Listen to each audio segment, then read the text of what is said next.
Hi. Okay, we're here having a discussion about African American women's hair. So we're just gonna start it off. The first question is, which hairstyle do you think would be perceived as more professional? So that means kind of like curly hair versus straight hair, or dreads, braids. What do you think that society deems as professional? I have answers. Okay. I think that... State your name. Okay. Hi. My name is Taylor Jordan. I'm a sophomore public relations major from Montgomery. I believe that straight hair is more accepted in like the workforce, because I know one time, I gotta look at them, okay? Yeah. Well, one time when I went to work, I had went with like my curly hair, and they were like, "Oh, it's so yeah." Like they didn't have words for it, but when I came with the weave, they was like, "Oh, it's all long and pretty and nice." Like they just weren't feeling that wild look. But once I had tamed it, they was for it, and I'm like, yeah. Okay. Okay, hi, I'm Adrian. I'm a sophomore public relations major from Atlanta, Georgia. And I think depending on like the company or brand you're representing, it doesn't matter. I personally worked as a sales associate for Madewell, and when I would wear my hair like this or natural, like it goes with their brand. But recently I had an interview for something a little bit more on the, I guess you could say, corporate business side, and when I walked in with my twist, I could tell that that's what they were looking at. Good answer. Okay, so we're gonna go to the second question, which is, what hairstyle, just in today's society, so not like the business setting, is more acceptable? Do you all think that straight hair is still more acceptable, or do you think we're getting to the point where, like, if you wear your hair like mine, you know, that or if you have dreads or braids or anything, that's acceptable? Hey, my name is Chika. I'm a sophomore majoring in rehab and disability studies, and I'm from Houston, Texas. And I definitely think that people are embracing their natural hair more, regardless of whether or not it's accepted in the workforce. Everybody, wants to kind of be themselves, and the whole like, I'm me, being confident in your own skin type stuff. So a lot of people are more comfortable wearing their hair out, and I guess it's a better maintenance kind of thing. Hey, I'm Brittany King from Montgomery, Alabama, majoring in political science. And I agree with what Chika is saying. Like, I feel like as long as your hair is done in some way, shape, or fashion, like, it doesn't really matter what your hair looks like, as long as it's tamed and it looks like you taking care of your hair. Question number 3, which hairstyle makes you feel prettier or more confident?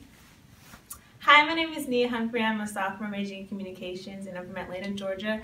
And I would say the hairstyle that makes me feel most confident right now is what I have, which is weave. I just went natural not that long ago, so I'm not really confident in like my curly hair because I don't know what works for me and what doesn't work for me. So that's what I would say. Okay, question number 4, kind of piggybacking off what you said, what are y'all's thoughts on weave? Hi, my name is Bria Butler. I'm a sophomore majoring in social work, and I think that weave is a great tool. I think a lot of people use weave because sometimes they don't know how to control their natural hair. They don't know how to do different styles of that, so weave is kind of easy, and it's a protective style. Also, weave is very versatile, so you can do different things with your weave, and you can express yourself in different ways. I think it's a great thing.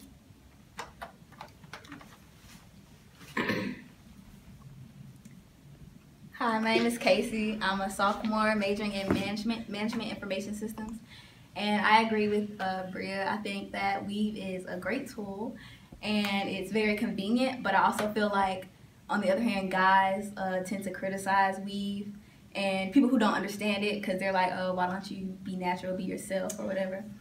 And they say that because they just don't understand how long it takes to actually do a hairstyle like this, or to straighten your own hair and also have a life. So And the crazy thing about that, when they see your real hair, then they're like, I think, what about that weave? When you had it straight. You gonna do some of your hair? Yeah, You gonna fix your hair or not? Do you want to pay for these bundles, or do you want to just embrace what I got? Yeah, right. And throw it out there, weave is not just for people who have short or damaged hair. Like, I know many people, I have long hair, she has long hair, and I'll still put some weave in if I feel like I need a while to let it rest and grow and just get healthy again. Doesn't mean you're bald head. This one right here. Okay, so Question number 5. I appreciate all those side comments.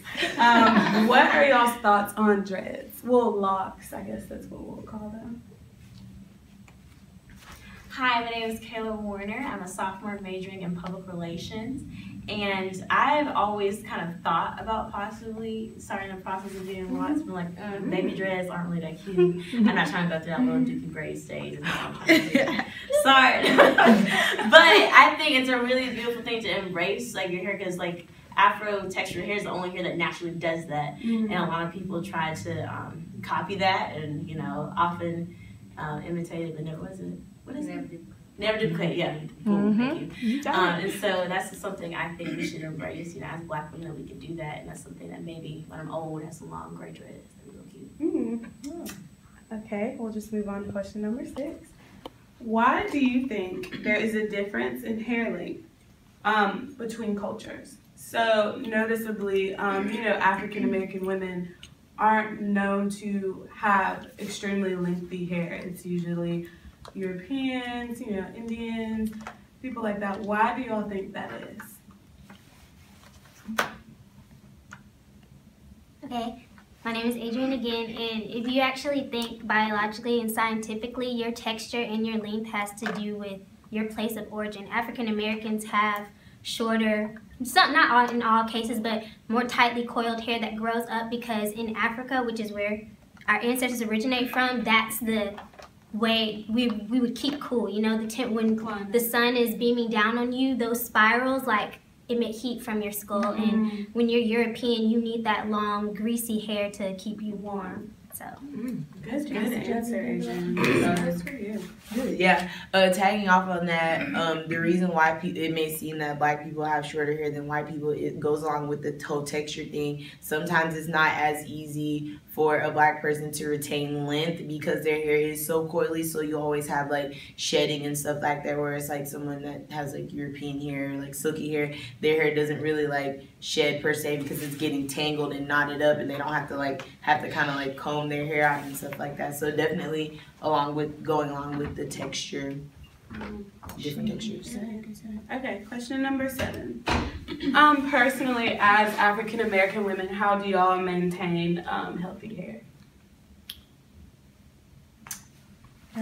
I'm Aisha Felton. I'm a freshman majoring in political science, but I maintain healthy hair for weave and braids and keeping a cycle. I don't keep my weave up too long, and I don't automatically put my weave back in. I usually let my hair breathe. I usually wear afro about the same length of time of me wearing weave, so it keeps the balance of me not damaging my hair too much with the flat irons and then wearing it free. So yeah, that's how I maintain.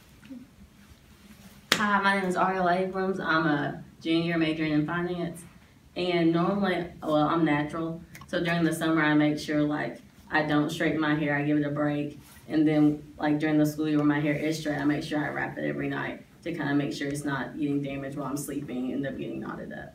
Can you explain this wrapping for those who don't know? Yeah.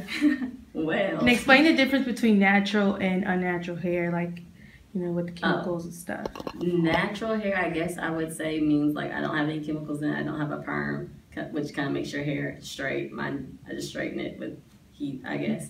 And to wrap it, you know, you kind of just hold the top of your head, get a comb, and literally wrap it around your head, and you tie it up, and put a scarf on, and you can kind of do whatever. And what does that do? It kind of like, a lot of times, like, if my hair gets kind of messed up, I'll just wrap it, and it kind of resets it, and kind of puts it back to how it was, hopefully, the day before. Yeah. Okay. And those who don't understand natural hair doesn't need to be washed every single day. And the more water you're putting in it, the drier it's going to get. So just washing it when it needs to be washed and keeping that like constant cycle, and also staying away from a lot of shampoos. Like shampoo is like one of the worst things you could put in natural hair at a constant rate. So staying away from that and chemicals like sulfates and stuff like that. Okay, good answers. Number 8, do you feel that oftentimes your hair is perceived as a statement? Because we do go to a PWI, and a PWI is predominantly white institution. Do y'all feel like your hair just isn't seen as like a natural hair or regular hairstyle? Like, oh hey, it's like ooh, like let me touch it. Like, what's going on over there? Do y'all get what I'm saying? Okay. I feel like that it's a statement depending on how you wear it. I feel like if you wear your hair straight and people can't really tell whether it's relaxed or permed, or if you have weave, then it's not really a statement because people see that as the norm here because most people do have straight hair. But I think when you wear it in different styles such as braids, or if you wear dreads, or if you wear your natural hair curly, I think that it is more of a statement there, and you have to kind of think about that more so than when you're just wearing straight hair. Okay. Well, we'll move on. Number 9. How do you feel when people ask you, can I touch your hair? Well, this isn't my normal hair, but I usually wear an afro, and when people say, can I touch your hair, I usually let them because they think it's nasty because of the way it looks, and it's not. It's usually like my hair is just as clean as yours. It just looks really coily. So they usually, I say, you probably won't get your hand stuck, but I don't mind it stuck to me. So I don't mind, but it kind of offends me, but then it don't because they don't know. That's why I Good. Anybody? Okay. What types of questions do y'all get asked about your hair? Just on a regular. Definitely. Oh my gosh, how do you do that? Oh my gosh, did you like cut your hair or something? Like if I had like a weave in and I put this out, or oh my gosh, like your hair looks so fun. Like if I tried to do that to my hair, like it wouldn't work. Like I literally got that like 3 days ago, and I was just like, how do my hair look like a jump rope? Like I don't, I don't understand. But yeah, definitely like those kind of things. They don't offend me, but they're just kind of like, okay, like it's just like because they don't. Again, like they don't understand, so it's like I just kind of let them. I try to educate them, but then they're still like, it's like teaching a freaking political science major chemistry. They don't care. They're not gonna really understand. So it's like whatever I'll tell you, but you can take what you want out of it, kind of thing. Okay. Well, I went to a predominantly white high school, middle school, and elementary school, and so I got asked that question a lot. And one question that really, like, I will never forget, which sounds so dumb. She was like, "Did you stretch your hair?" Because it went from when I had a perm, it was like right here, and then I got weave, and so it was like kind of down my back. And she was like, "Did you stretch your hair?" And I was like, do you know what you sound like right now? Like that doesn't make any sense. So yeah, a lot of dumb questions, but they kind of make sense, but most of the time they're like, where'd you get that from? Okay, did you hear? Okay, this is the, Bria. Sorry.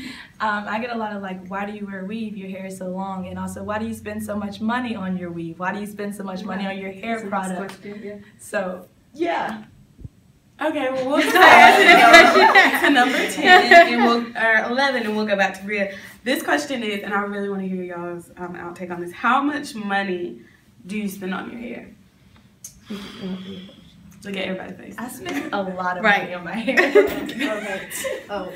You go. Go ahead, Raisa. Well, natural products. I have dry hair. My hair eats products. So I literally, every night I take product, and whenever I have natural, I keep it in my hair. So I will use jar about this thick 2 weeks. Yeah. And it's about $20 because natural products aren't Walmart products. Yeah, you have to go find them and and then weave wise, no girl wants to walk around with a stiff ponytail. So you put like this is some quality. Right. So basically, I put about. She just put my weave on. I'm sorry. Well, depending on like we buy weave on length, and like the more it is, the length, like the longer it is. And I start off they made with 30 inches. I'm tall, so 30 usually sits about right here. That's right. And 30 is about you run about 120 for about this much of weave. And what is that? A bundle? A bundle. A bundle is about a good 3 tracks if you think about it. If you put it in right, I guess. And so, and then weave, most girls don't like walk around. They'd rather have $400, $500 of weave in their head and a $20 outfit on because you see my face and my hair before you see my outfit. Because most girls spend $300 on outfits and don't really do the hair. Yeah. I'm the opposite. You see my face and my hair first, so that's what I'm gonna take care of because that's my that's health wise. You can make clothes look good, so you can't really form your hair to look good if you buy cheap hair. Anybody else? I'll say I spend a lot of money on getting like, if I took my weave out and I'm gonna get new weave, I spend like, I drop a couple $100s on it. And a lot of people don't, some people don't spend that much money on it, but I do. And I also get a treatment for like my leave out, so that when I do straighten it, my leave out is what isn't weave. So this right here is my real hair, like my natural hair. This is not my real hair. And so a treatment is like when I straighten it, if it gets like super humid, it won't like puff up all the way. So that's expensive too. All right, Adrian. I can say I have natural hair, so if I want to do something like that, that's about 5 packs of Marley hair, which can cost like $40 in one trip. Yeah. Then every few months you run out of products. I could walk out of Target or someplace that sells good quality products $100 easily. When I go get my hair done, that's $50, $60 if I get a trim every month. So. How often do y'all get your hair done? Because like I know me, I get my hair done probably like try to do it every 2 weeks and it costs about like $50 so or $60. So how often y'all get your hair done? Anybody? I personally don't like, since I've been natural and kind of doing my own hair, I don't really like to go to salons just because it's like when I did go, I went recently this summer and it just felt so weird because I haven't sat in one in so long, and so I was really kind of uncomfortable. So I guess to answer your question, my salon visits are very few, maybe once every 3 months, if that much. Something like that. Well, I just want to thank all of y'all for participating in this study/discussion. You guys are all awesome. And we hope we get 100. Hold on, I got one more question just to wrap it up. Why do you think black hair is so important in the black culture? Is that a good question, y'all? I think it's so important because other than our skin, that's what's different. Other than our skin color, we are different from other nationalities because of our hair. Like, black people have a different texture hair than Europeans. Like, you think Europeans and Asians, they all have that same type of texture and feel, but you won't see a normal European with black hair. Black hair is so versatile. You can have a really straight to a really coily to a really long to a really short. So it's very like, we are very versatile, and there's not many cultures that have different types of hair. They're usually just different colors, when ours is like different everything.